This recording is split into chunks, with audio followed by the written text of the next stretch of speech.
যে SR motors ইয়েটা চাকরি করি মানে জয়েন করাইছে, আমরা কোনো কল লেটার দিতে না, ম্যানেজারের কথায় আমরা ঢুকছিলাম।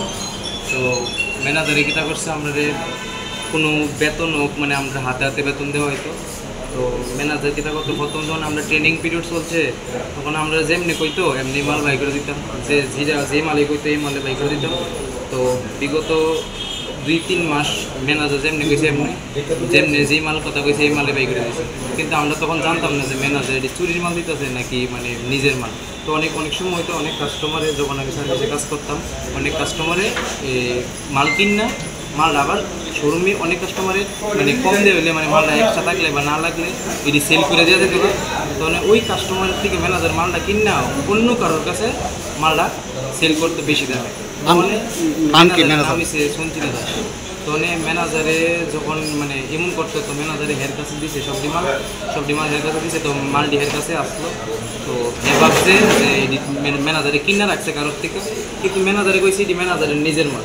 ম্যানেজারে অন্য কারোর কইছে না যে মানে এটি অফিস থেকে মাইরিং করতেছে বা অফিস থেকে সরাইতেছে বা মালিকের স্টকের থেকে মাইনাস করতেছে চুরি করে। এই যখন আমি সুপারভাইজার আসলাম ওই অফিসে, যখন আমি অফিসের জব ছেড়ে দিয়েছি অনেক মাস হয়েছে, কিন্তু যখন অফিসে আমি জব করতাম সুপারভাইজারে, তখন আমি ম্যানেজারের সব কিছু জিগাইতাম যে এটা ম্যাম কি এর থেকে হইতেছে, এটা কই থেকে হইতেছে, এটা কই থেকে হইতেছে। তো তখন আমার ম্যানেজারে মানে আমার সুপারভাইজার পদের থেকে আমার নামাই দিছে, বলছে তুমি অফিসের সব কাজ করবা, তোমার আর সুপারভাইজারের কোনো কাজ করবা। মূল কথাটা কি? মূল কথা হয়েছে ম্যানেজারে ফুললি প্ল্যান করে এড়িয়ে পড়ছে, যখন সময় হইব ম্যানেজার কইছে হেরে ফোন করে হের থেকে মাল ডিলে দেবো, কিন্তু এই খবর আমার না।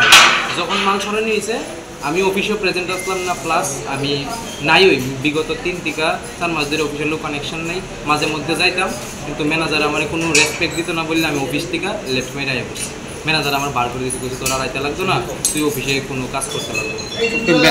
ম্যানেজার কি ফাঁসাই দিছে? ম্যানেজার আমরা ফাঁসিয়ে দিচ্ছি। আপনার নাম? দীপ্তুল।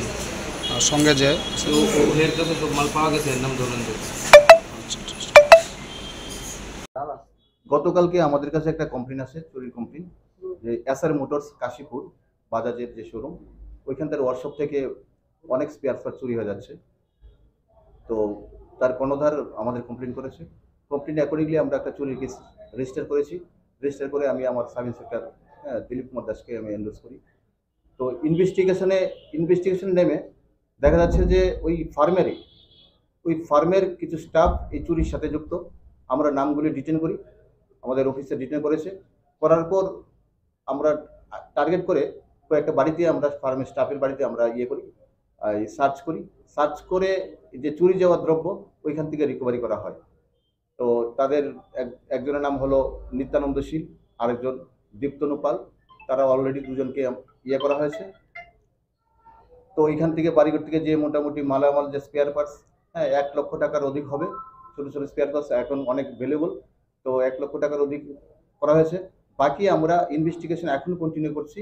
দেখা যাচ্ছে বাকি মালগুলো আমরা আশা করছি আরও 2-1 জন ইনভলভ থাকতে পারে, এবং বাকি মালগুলো আমরা রিকভারির জন্য আমরা চেষ্টা করে যাচ্ছি। তাছাড়া কিছুদিন আগে প্রান্তিক ক্লাবের এখান থেকে একটা বাড়ি কনস্ট্রাকশন এখান থেকে চুরি হয়েছিল।